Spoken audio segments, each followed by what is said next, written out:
Le riche homme d'affaires se réveille après un long coma et découvre autour de lui un groupe d'hommes noirs en train de décoller le papier peint de son mur.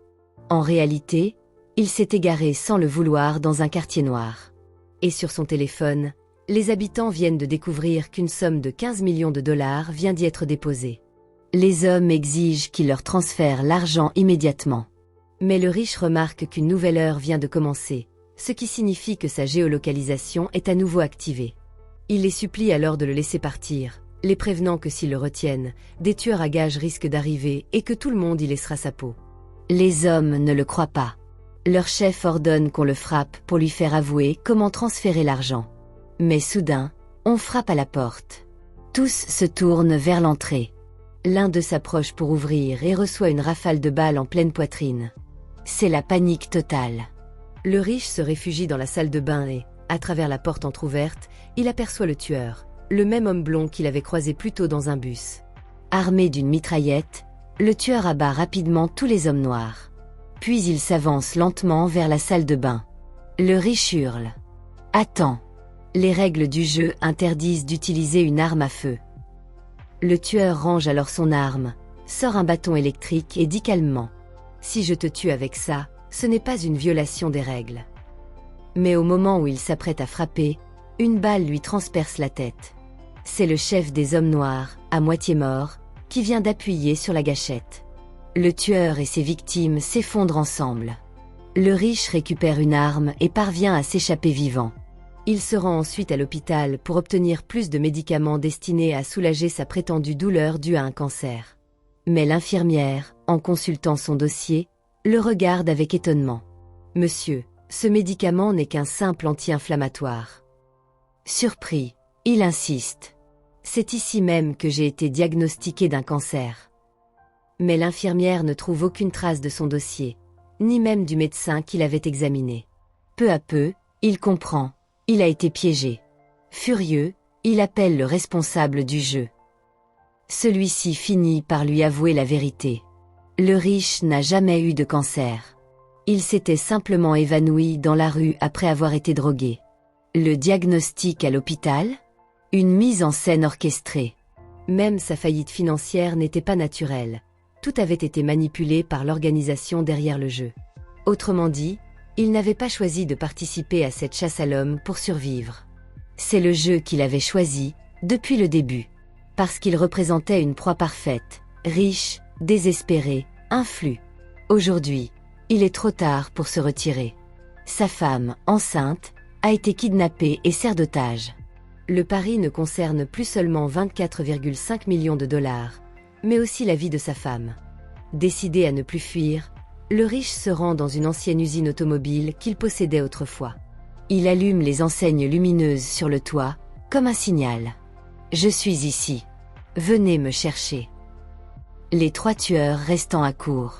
Ils pensent chasser un homme traqué. Mais cette fois, le chasseur, c'est lui.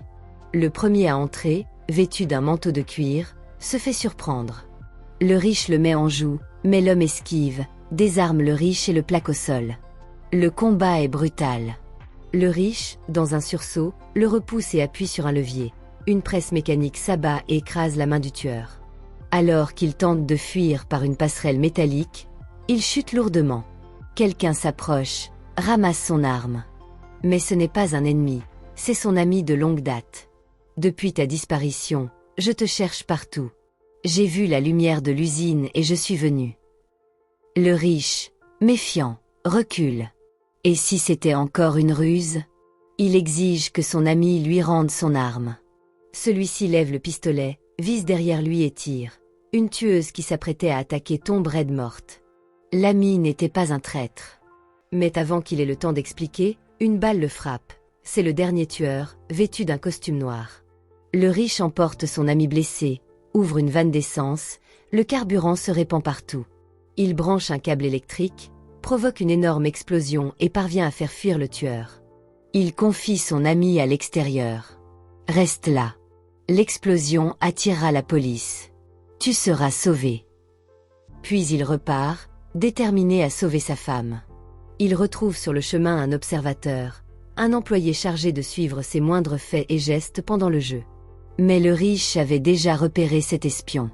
Sous la menace, il le force à parler. « Où est ma femme ?»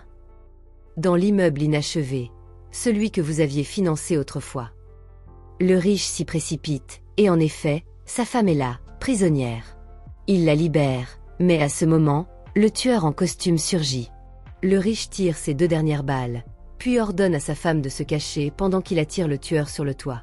Là-haut, le duel final commence. Le riche lui rappelle. « Tu n'as pas le droit d'utiliser une arme à feu.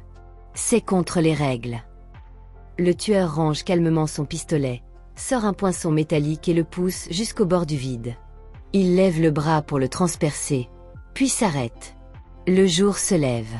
Les premiers rayons du soleil frappent son visage. Soudain, le tueur tend la main. « Attrape-moi !» Le riche hésite, puis obéit. Le tueur le hisse lentement et dit d'une voix calme. « Le temps est écoulé.